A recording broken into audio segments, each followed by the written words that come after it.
And that was the National Border Patrol Council President Brandon Judd with me Friday on Fox Business's Mornings with Maria on the record number of apprehensions this past week at the southern border. Take a look at these pictures. They say everything. On Wednesday of last week, 10,000 people were apprehended. The very next day, 11,000 people apprehended, coming in a 24-hour period. These numbers have not been seen before. These are record numbers. For the second consecutive fiscal year, over 2 million migrants have illegally crossed the southern border under the Biden administration. As we await the final official numbers for fiscal year 2023, the overall number of border encounters will likely eclipse last year. Those, of course, are the crossovers that we know.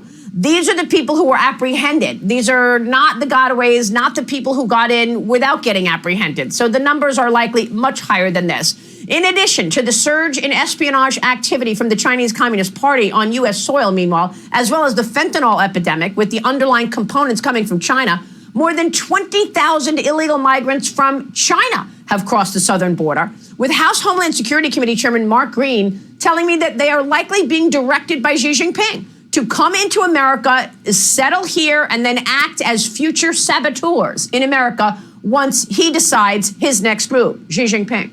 Joining me right now is former White House senior advisor and president of America First Legal, Stephen Miller, back with us. Stephen, great to see you. A lot of issues to discuss with you this morning. I want to get to the border. It's all connected to this spending bill. Your thoughts on averting the government shutdown and Kevin McCarthy's leadership here?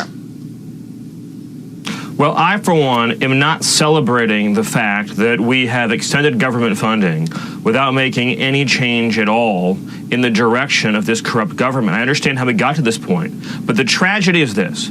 We have watched for the last 2 or 3 days as everybody has been in a state of absolute panic, upheaval, outrage at the mere possibility that there could be a temporary lapse in government funding as it happened dozens of times before. I have not seen the same level of outrage or panic or upheaval or emotion over the fact that we've had an invasion on our border for 3 straight years. Washington is up in arms over the prospect of a slight disturbance in their lives and their schedules, but the destruction of our country, except for but a handful of members, barely elicits any response at all. We need to use this funding process to stop the mass releases. And that also means we have to get Senate Republicans engaged. Maria, there's 49 Republicans. It takes 40 to change the direction of that institution. We need 40 Republicans to get behind the position that we will not approve any DHS funding long-term that doesn't stop the mass releases. And then you go about breaking the spirit of Joe Manchin and John Tester and Tim Kaine and all of the other left-wing Democrats, and you say either you're with us or you're for the invasion. But until we start doing that, Maria, we're not a serious country, and we are not even remotely at the beginning of how bad this nightmare is going to get. Well, I mean, they tried to do that. They were pushing a continuing resolution. The House Republicans were pushing a resolution that included language that said, we will not fund anything, not a dime more, until we actually have a change in policy at the border. And it failed. Yeah, so first of all, let me be clear. I supported the effort to do the 45-day stopgap with the border security measures included, and then during that 45-day period to then pass the individual appropriations bills, including a DOJ bill that fully defangs, disables, and defunds weaponized government. That didn't happen. Here's where we are now. I'm just talking now to my friends all throughout the House conference, people on the right, left, middle. You need to get on the same page. You need to see the greater good here. You need to understand that if you don't find a way, somehow, some way, to pass 218 spending bills with 218 votes that disable this corrupt government so you can meet and beat Chuck Schumer in a fight, then we will have failed. I don't expect to win every battle, Maria. I don't expect to prevail in every contest. But we need to show that we can force the Senate to consider the policies that will stop the invasion, that will stop weaponized government, that will stop the assault on our liberties and our freedoms. And if that means the government shuts once or twice or 3 times, then that is the smallest price against the loss of our country, against the loss of this republic. And it will force the whole American people to pay attention to the travesty that is unfolding every single day in this country. Well, it's incredible to me that the Senate is not more outraged by this. Now you've got Matt Gaetz putting forward, he says he will, this week, a motion to vacate the Speaker's chair. How does that play out in your view? I think at this point in time, it's very clear that Kevin is not going to be going anywhere. He has the support of 218 members.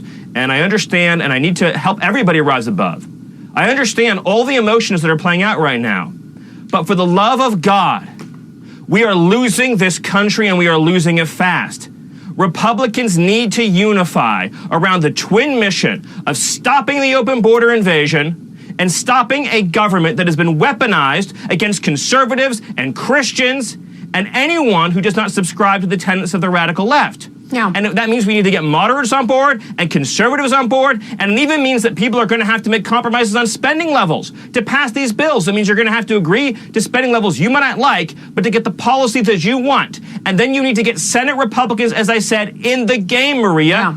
We need 40 Republicans to stand up and say no to open borders, no to weaponized government, put the pressure on the Democrats who are in cycle, put pressure with them and their voters, make them understand that they will lose their seats if they don't get on board. And it is so stunning that all the while we see continuing evidence of influence peddling. Biden and his family selling access and pocketing the money. I think it's just extraordinary to note this last tranche of money that we've been talking about, $250,000, $260,000 directed to Joe Biden's home in Delaware. And this isn't like 2013. No. This is a few years ago. This is 2019. So is it still going on now? I mean, and also this at the time that the $260,000 was mailed to Joe Biden's Delaware home, Hunter Biden was living in California. How are they going to explain that away? It's smoking gun after smoking gun after smoking gun. And God bless James Comer for unearthing all this damning information. And this gets back to my core point, Maria. If you want to break the back of the corrupt deep state, then you need to find a way somehow to pass an appropriations bill for DOJ out of the House that strips away the salaries and the funding and the budgets of all of those who are involved in this corrupt scheme. You have a Department of Justice that is weaponized against President Trump and the political enemies of Joe Biden, and that is using every resource it has to shield the Biden family and its criminal, corrupt, influence peddling scheme. Use the power of the purse. And then you say to Joe Manchin, you say to John Tester, you say to Tim Kaine, you say to all of them, are you really willing to support an administration that protects the influence peddling scheme of Joe Biden, selling access for cash, selling favors for personal enrichment, selling our nation's very security so that he can line his family's pockets with cash? That is an issue that is a loser all day long for the Democrats. And you know how we know it is? Because Joe Biden lied about it all in 2020. If Joe Biden thought it was defensible, if he thought the voters would stand for it, if he thought any of it could be defended, then why did he lie about it again and again and again on the debate stage with Donald Trump? Because he knew it would be the end of his career. So keep on pushing, House. Keep on fighting. See this thing through. Do not let the Washington media intimidate you out of doing what you know is right and just at this moment in history. All right, you named those senators. You called them out. Thank you very much, Stephen Miller, for being here. Former White House senior advisor, Stephen Miller. We will catch up soon. Thank you, sir.